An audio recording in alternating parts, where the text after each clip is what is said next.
السلام علیکم every one, امید کرتا ہوں آپ سب خیریت سے ہوں گے۔ آج ہم بات کرتے ہیں کارگل کی جنگ کی۔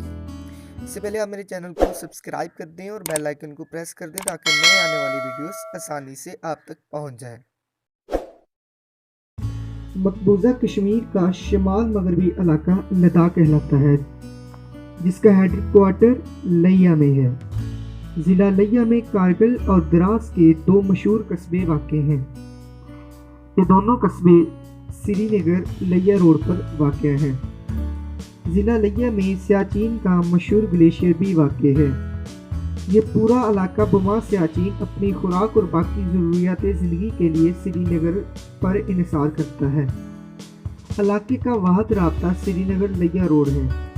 خوراک اور بقیہ تمام ضروریات زندگی اسی سڑک کے ذریعے بھیجی جاتی ہیں۔ سیاچین گلیشیئر ویسے تو سارا سال برف میں ڈھکا رہتا ہے، لیکن جولائی سے ستمبر تک موسم قدرے بہتر ہو جاتا ہے اور آمد و رفت بھی ممکن ہو جاتی ہے۔ ان 3 ماہ میں اگلے 9 ماہ کے لیے راشن اور باقی تمام ضروریات زندگی سیاچین کے علاقے میں ہر مورچے میں جمع کر لی جاتی ہیں، تاکہ فوج علاقے میں رہ سکے اور حسب ضرورت جنگ کا سماں پیدا کر سکے۔ علاقہ بہت بلندی پر ہے، لہذا کچھ حد تک تو سامان خچروں کے ذریعے لے جایا جا سکتا ہے، لیکن آگے تمام سامان اور گولہ بارود گلیوں کے ذریعے لے جایا جاتا ہے۔ یہ سارا عمل نہ صرف بہت تکلیف دہ ہے بلکہ بہت خطرناک بھی۔ وہاں سب سے بڑا دشمن موسم ہے۔ اتنی زیادہ اموات جنگ میں نہیں ہوتی جتنی موسم کی شدت کی وجہ سے ہوتی ہیں۔ کارگل اور دراس کے قصبوں کے ارد گرد بلند چوٹیاں ہیں، جن کی اونچائی بعض مقامات پر 20,000 فٹ تک چلی جاتی ہے۔ یہ چوٹیاں سری نگر لیہ روڈ کو مکمل طور پر کنٹرول کرتی ہیں۔ زیادہ بلندی پر ہونے کی وجہ سے ان چوٹیوں پر کسی قسم کی فوج نہیں رکھی گئی تھی۔ یہ پاکستانی علاقہ تصور کیا جاتا تھا، لیکن 1978 میں ہندوستان نے ان چوٹیوں پر قبضہ کر لیا۔ پاکستان پر پریشر رکھنے کے لیے ہندوستان نے ان چوٹیوں پر مستقل مورچے بنا لیے۔ ان مورچوں پر گرمیوں میں باقاعدہ فوج رکھی جاتی اور سردیوں میں انہیں خالی چھوڑ دیا جاتا تھا۔ گرمیوں میں ان مورچوں میں سے فائرنگ کر کے پاکستانی علاقے میں خوف و ہراس پھیلایا جاتا۔ پاکستان کے شمالی علاقہ جات کے فوجی کمانڈروں کو بخوبی علم تھا کہ یہ مورچے سردیوں میں خالی کر دیے جاتے ہیں، لہٰذا ایک منصوبے کے تحت مجاہدین کا ایسا لشکر ترتیب دیا گیا جو اس علاقے میں جا کر شدید موسم میں کچھ عرصہ وہاں ٹھہر سکے اور دشمن پر پریشر ڈال کر اپنے علاقے کو محفوظ بنا سکے۔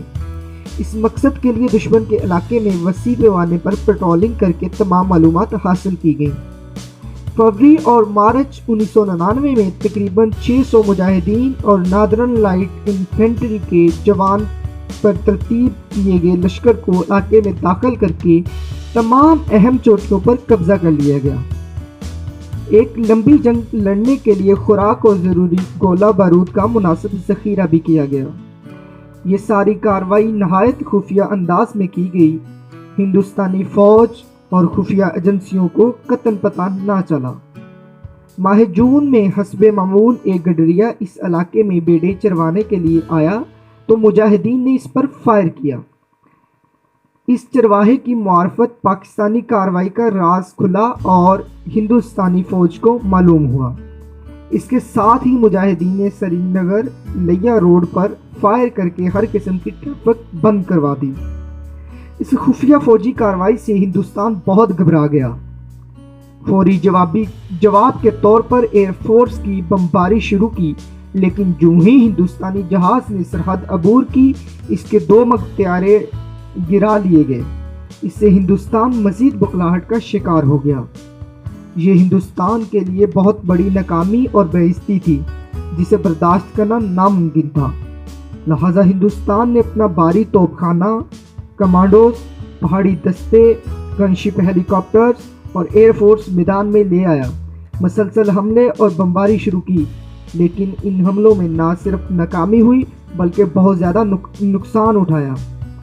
اس عرصے میں ہندوستان کی سیاچین اور لداخ کے لیے تمام سپلائز منقطع رہیں۔